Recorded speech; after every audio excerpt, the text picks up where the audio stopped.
सावधान।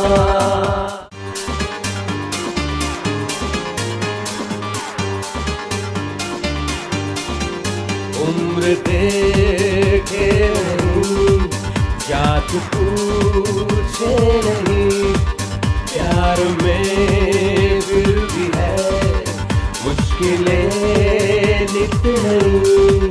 हो गए कुछ बार, कुछ हुए कत्लेआम, प्यार में सावधान, प्यार में सावधान।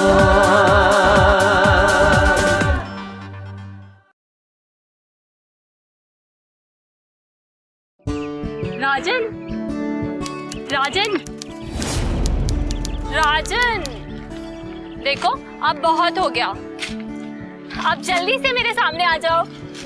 राजन,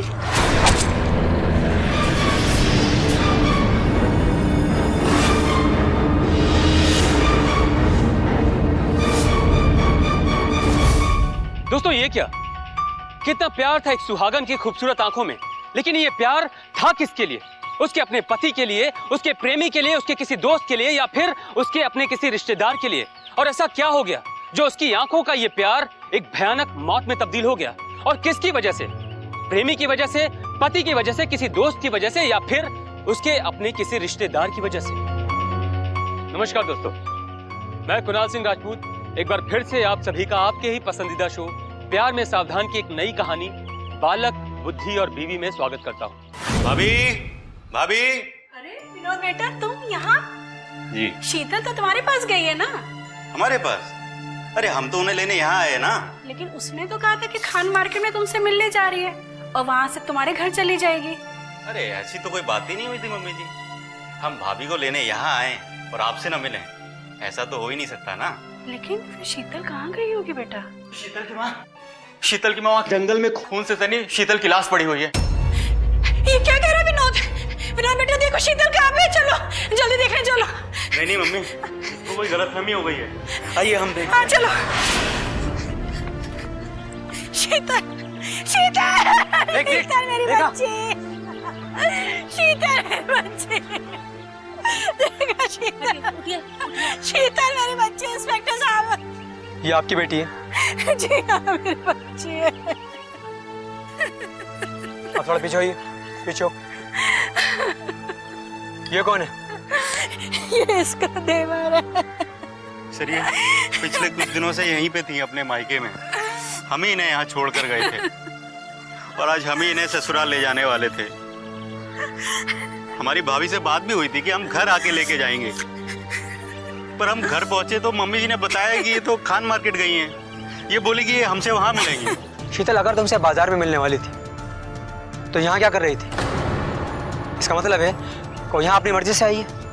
अपनी मर्जी से किससे मिलने आएगी इंस्पेक्टर साहब? अगर यहाँ उसे कोई जबरदस्ती लाता तो यहाँ उसके घसीटने और हाथापाई के निशान होते।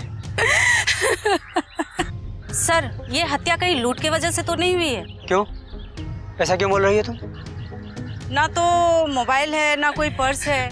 आदमी घर से निकलता है तो बिना मोबाइल का निकलता नहीं है, और औरतें निकलती है तो बिना पर्स लिए निकलती नहीं है, और इनके पास तो कुछ भी नहीं है। हो सकता है तुम्हारा अंदाजा ठीक हो। तुम लाश को पोस्टमार्टम के लिए भेजो। जी सर। तुम एक बार सर्च और करो, हो सकता है कुछ मिल जाए। ठीक है सर।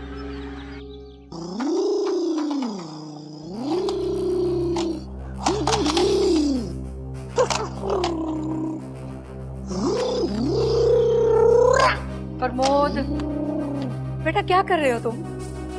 छोड़ो ना, अभी तक खिलौनों से खेल रहे हो। बाबू तुम बड़े हो गए हो, तुम्हारी बीवी आती होगी, देखेगी तो क्या कहेगी?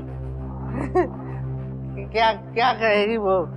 शादी वाली रात बोल रही थी कि बचपन में ऐसे बहुत खिलौनों से खेली है। हे भगवान, बच्ची थी तब ना, अब नहीं खेलती, छोड़ो। मैं भी अभी बच्चा हूँ।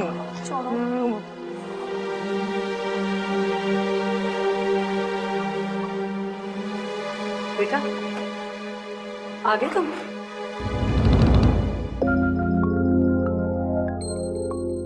बहू कहाँ है? बहू नहीं आई? माँ, अब वो कभी नहीं आएंगी। क्या? क्या हुआ? क्या? क्या वो मेरी बेटी से नाराज है? वो मेरे से क्यों नाराज रहेगी? वो तो मेरी अच्छी दोस्त है। माँ, क्या हुआ? माँ, उनकी हत्या हो गई है। क्या कह रहे हो तुम? कब? कहाँ? माँ, जब हम उन्हें लेने मायके गए तो एक आदमी ने आके बताया कि उनकी लाश जंगल में पड़ी हुई है। हे भगवान, किसने किया होगा ये सब? अरे तुम लोग मेरे दोस्त का नाम लेके क्यों रो रहे हो? हमें नहीं पता माँ, पुलिस जांच पड़ताल कर रही है।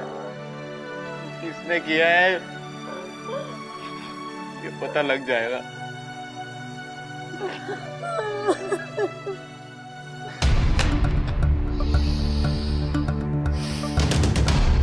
समझ नहीं आ रहा पूछताछ कहां से और कैसे शुरू करूं। आखिर कोई तो सबूत मिले। सर, हो सकता है लाश की पोस्टमार्टम रिपोर्ट के बाद कुछ पता चले। मुझे नहीं लगता पोस्टमार्टम रिपोर्ट से कुछ नई बात सामने आएगी। साफ दिखाई दे रहा है किसी ने उसे पीछे से पकड़ा, मुंह दबाया और गला काट दिया। क्यों ना पहले शीतल के घर चले, फिर उसके ससुराल चले। हो सकता है वहां उसके सामान से या किसी और चीज से कोई सबूत मिल जाए। हेलो। हेलो इंस्पेक्टर साहब, मैं शीतल की माँ बोल रही हूँ। हाँ बोलिए। वो शीतल का मोबाइल मिल गया है, घर पर ही था। देखिए, आप उस फोन के साथ कोई छेड़छाड़ नहीं करेंगे। हम तुरंत आपके घर आ रहे हैं। शीतल के घर चलना है, हो सकता है वहां से कोई सबूत मिले। गायत्री जी।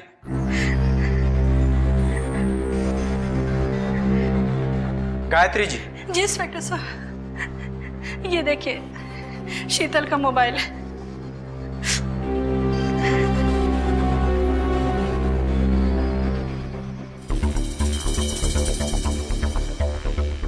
काफी मॉडर्न ख्याल वाली थी आपकी बेटी। आपके मुताबिक शीतल घर से कितने बजे निकली? सुबह करीब 10 बजे के आसपास। 10 बजे। शीतल को किसी राजन का फोन आया और कुछ देर के बाद वो ये कहकर घर से निकली कि वो विनोद से खान मार्केट में मिलेगी और वहीं से ससुराल चली जाएगी। अगर शीतल वहां से ससुराल जाने वाली थी तो फिर अपने मोबाइल घर पे छोड़ कर गई। इसका मतलब है कि वो वापस घर आने वाली थी, वहां से वो ससुराल जाने वाली नहीं, जैसा कि उसकी विनोद से बात हुई थी। लेकिन सर, फोन ना ले जाने से इन सब बातों का क्या मतलब? ऐसी चीजें इंसान तभी ले जाना भूल जाता है जब रात को जल्दी में हो या फिर बाहर जाने के लिए वो एक्साइटेड हो। क्योंकि बाहर जाने वाली लेडी तभी एक्साइटेड होती है तब वो बहुत दिनों बाद अपने पति से मिल रही है या प्रेम से, और वो अपने पति से ससुराल में मिलने वाली थी। क्या माँ जी, राजन और शीतल को प्यार व्यार का चक्कर तो नहीं था? नहीं नहीं, ऐसा कुछ नहीं था, बल्कि राजन तो उसका बहुत अच्छा दोस्त है। राजन का नंबर दे सकती है? हाँ, क्यों नहीं। देखो, राजन का नंबर नोट करो। 312610। राजन को पुलिस स्टेशन बुलाओ। ठीक है सर। मिस्टर राजन। जी सर। आपको पता है आपकी फ्रेंड शीतल की हत्या हो गई? जी हाँ सर। हमारी जांच के मुताबिक आखिरी फोन आपका आया था शीतल को। क्यों बुलाया था उसे जंगल में मिलने के लिए? मैंने उसे कहीं मिलने के लिए नहीं बुलाया था सर। फिर फोन क्यों किया था? आज वो वापस अपने ससुराल जाने वाली थी, इसलिए बस यूं ही हालचाल जानने के लिए फोन किया था सर। वैसे मिलने का मन था मेरा, लेकिन जब पता चला कि विनोद उसे लेने आ रहा है तो मैंने उससे मिलना उचित नहीं समझा सर। अच्छा, एक बात बताओ, तुम्हारे और शीतल के बीच में क्या कोई संबंध था? जी नहीं सर, शादी के पहले भी मेरी दोस्त थी। और शादी के बाद भी मेरी दोस्त है। सर आप चाहें तो उसके ससुराल वालों से भी पूछ सकते हैं। वैसे विनोद को भी सब कुछ पता है मेरे बारे में। अच्छा, तुम्हें किसी पर शक है जो शीतल की हत्या कर सकता है? मुझे तो कोई ऐसा नहीं लगता सर जो कि शीतल की हत्या करेगा। शीतल के यहाँ भी सबसे अच्छे संबंध थे और उसके ससुराल से भी कभी कोई शिकायत सुनने को नहीं मिली थी। हाँ, अगर उसके ससुराल में कोई किसी से दुश्मनी थी, मतलब होगा, तो मुझे पता नहीं सर। शीतल तुम्हारी बहुत अच्छी दोस्त थी, उसने कभी बताया किसी से अनबन या किसी से कोई दुश्मनी हो उसकी? जी नहीं सर। मायके में नहीं तो ससुराल में कहीं तो कोई होगा जो उससे अंदर ही अंदर दुश्मनी रखता हो।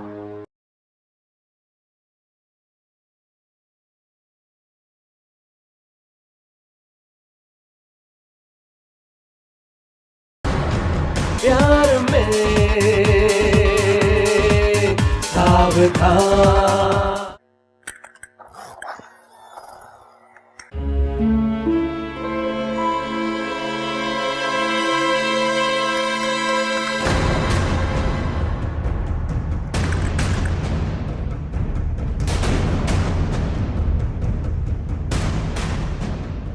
Mummy mummy police mummy.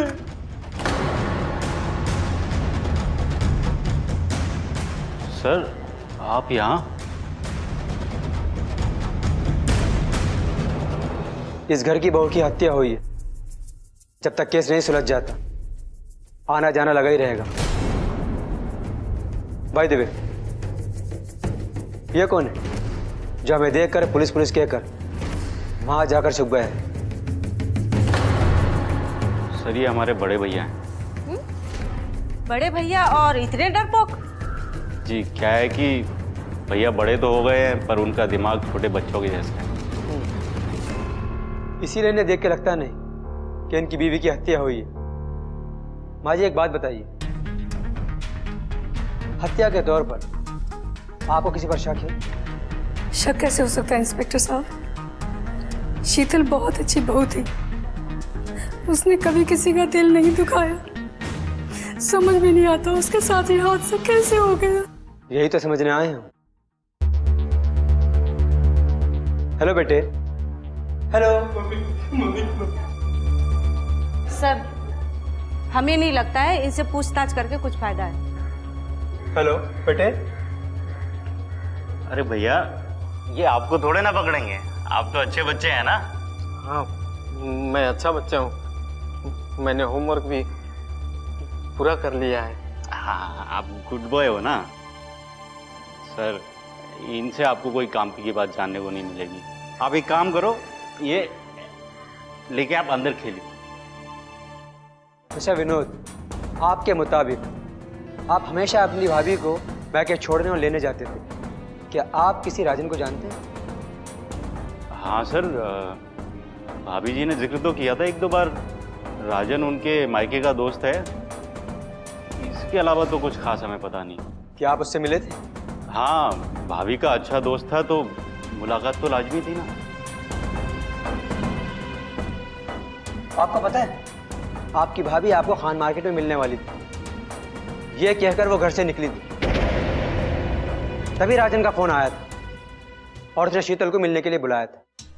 हो सकता है किसी वजह से उसने ही शीतल की हत्या कर दी। सर इस बारे में हम कैसे कुछ कह सकते हैं? भाभी ने कभी कोई ऐसी बात भी नहीं कही जिससे कोई शक की गुंजाइश हो। कोई और बात? जी नहीं सर, और तो कुछ हमें पता नहीं है। माँ जी, क्या आप अपनी बहू के बारे में कुछ बता सकती हैं जिसकी वजह से उसकी हत्या हो सकती है?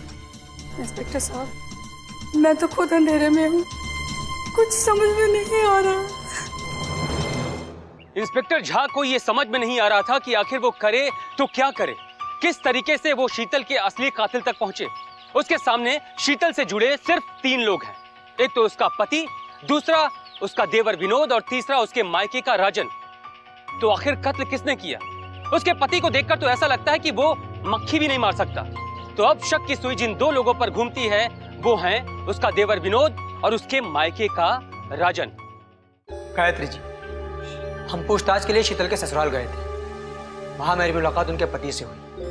गायत्री जी, एक बात बताइए, आपकी बेटी इतनी पढ़ी लिखी, मॉडर्न ख्यालों वाली और फैशनेबल थी, उसने प्रमोद जैसे इंसान से शादी कैसे कर ली? जी, हम प्रमोद के परिवार को पहले से ही जानते थे और प्रमोद से शादी करने के लिए कोई भी लड़की राजी नहीं होती थी।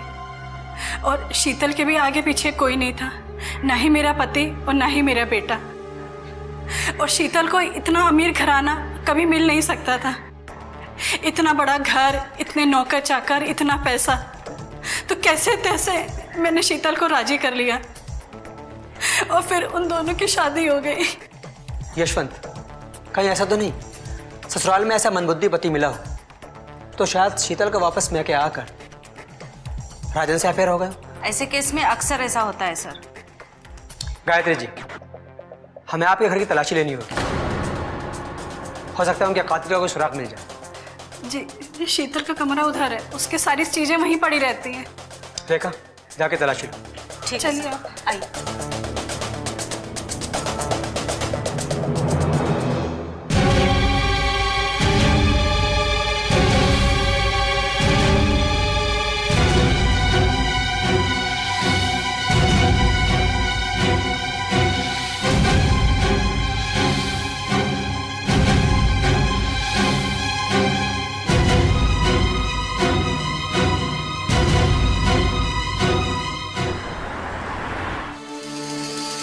ये देखो,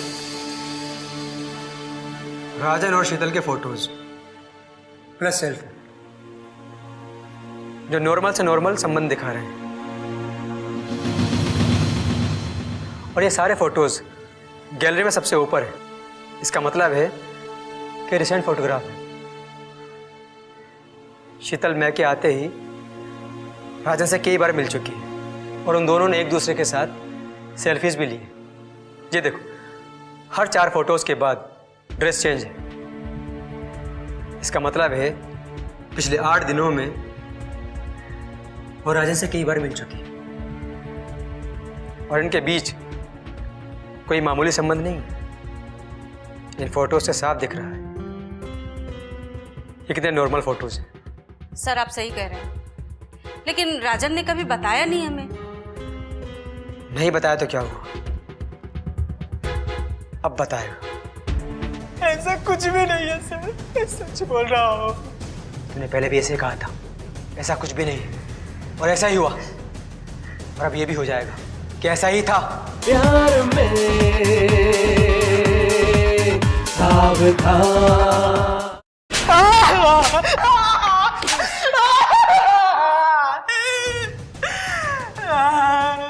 बता, तूने शीतल की हत्या क्यों की? मैंने उसकी हत्या नहीं की थी सर। झूठ मत बोलना। तूने शीतल को ससुराल जाने से पहले बुलाया था। तूने उसके साथ जबरदस्ती की होगी, उसने मना किया होगा और तूने उसकी हत्या कर दी। उसकी हत्या चाकू से हुई थी और मैं चाकू लेके थोड़े ना घूमता हूँ। उस दिन तेरे पास चाकू था, उसे धमकाने के लिए, तो वो नहीं मानी। उसको सबक सिखाने के लिए तूने वही किया। ऐसा कुछ भी नहीं है सर, मैं सच बोल रहा हूँ। तूने पहले भी ऐसे कहा था, ऐसा कुछ भी नहीं और ऐसा ही हुआ और अब ये भी हो जाएगा कि ऐसा ही था। बता, तूने शीतल को मिलने के लिए बुलाया था या नहीं? हाँ, बुलाया था मैंने सर उसको। मैंने उससे कहा था कि ससुराल जाने से पहले एक बार फिर से हम लोग प्यार कर लेंगे। उसने आने के लिए हाँ भी कहा था कि जब मैं उसे जंगल में मिलने गया तो वहां पर देखा कि किसी ने उसका गला रेत दिया था। मैं बहुत डर गया था साहब और मैं वहां से भाग गया। मुझे कुछ समझ में नहीं आ रहा था साहब कि मैं आप लोगों को बताऊं या उसके घर वालों को। फिर मुझे लगा कि मैं किसी को भी बताऊंगा ना मैं पास जाऊंगा साहब। मैंने चुप रहना ही उचित समझा। अगर इस बार झूठ बोला ना तो बात नहीं करूंगा, सीधा अंदर डाल दूंगा। सारी जिंदगी जेल में सड़ना। और क्या जानते हो उसके बारे में? बता। बस इतना ही जानता था सर, और कुछ नहीं जानता हूँ। तूने अपने बारे में बता दिया, अब उसके ससुराल वालों के बारे में बता। शीतल ने कभी उनके बारे में कुछ बताया जो इस केस को सुलझाने में मदद कर सके? उसके सास ससुर कैसे थे, उसका ससुराल कैसा था, वगैरह वगैरह। सर उस पति के बारे में ही बताते रहते थे कि उसका पति मंदबुद्धि का है। कभी कभी बहुत परेशान हो जाते थे उससे। अगर उसकी सास और उसके देवर इतने अच्छे नहीं होते ना सर, तो वो अपने पति को भी नहीं संभाल पाते। उसने कभी अपनी सास के बारे में या देवर के बारे में कुछ बताया? सासू माँ के बारे में बस यही बताते थे कि उसकी सासू माँ उसे अपने बेटी की तरह मानती है, उसके अपने माँ की तरह प्यार करती है उसे। सास बहू वाला तो कभी झगड़ा नहीं था उसके घर में सर, और उसने कभी खरी खोटी भी उससे नहीं सुनाई थी सर। अपने देवर के बारे में कुछ बताया उसने कभी? तो उसका देवर ही घर का सारा काम संभालता है साहब, यहाँ तक कि अपने ही नहीं, उसके पति का भी सारा काम वही करता है। घर का सारा बिजनेस उसी ने संभाल रखा था साहब, और इतना कुछ करने के बाद भी उसके मन में तनिक भी ईगो नहीं था साहब। वो सबको बराबर टाइम देता था। शीतल को मायके ले जाना हो या वहाँ से उसे विदा करके लाना हो, उसका देवर ही सब करता था साहब। और कुछ? बस इतना ही जानता था साहब। अगर कुछ याद आया तो मैं बता दूंगा आप लोगों को। ठीक है सर, पोस्टमार्टम रिपोर्ट। आपने सही कहा था सर, पोस्टमार्टम रिपोर्ट से कुछ पता नहीं चल सकता है, लेकिन इसमें एक बात सामने आई है सर। उस लड़की का मर्डर जिस चाकू से हुआ है वो चाकू काफी धारदार है, इतना धारदार कि गर्दन पर रखते ही गर्दन कट जाए। और दूसरी बात यह है कि वो चाकू बिल्कुल ही नया है। इतने धारदार चाकू से कत्ल करने का सीधा मकसद है कि कातिल पहले ही सोच चुका था कि वो शीतल का मर्डर करेगा। मतलब सोचे समझे साजिश थी हत्या की। एक काम करो, जितने भी चाकू बेचने वाले हैं उन्हें चाकू दिखाओ और पूछो इस पैटर्न के चाकू कौन बनाता है। अगर मिल जाए तो उनसे पता करो ये चाकू किसने खरीदा था। हो सकता है वो क्लू मिल जाए, आखिर पता तो चले यह कत्ल किसने किया है। 4 दिन हो गए हम लोग अंधेरे में घूम रहे हैं।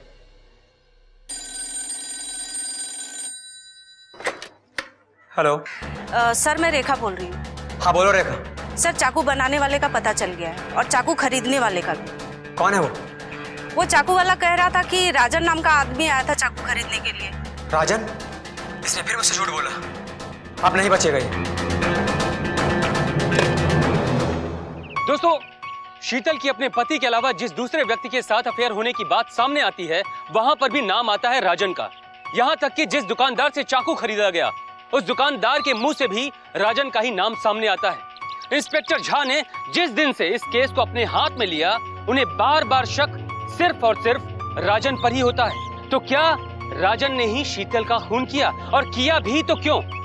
ये सब कुछ आपको पता चलेगा लेकिन हमारी इस कहानी के दूसरे और अंतिम भाग में। तब तक के लिए मुझे यानी कि कुणाल सिंह राजपूत को दीजिए इजाजत। जय हिंद। चाकू भी खान मार्केट से खरीदा और कॉल भी खान मार्केट से आया। इसका मतलब इस आदमी का खान मार्केट से कोई ज्यादा संबंध है। कातिल का पता लगा क्या? हाँ। कौन है? मेरे सामने। You are under arrest.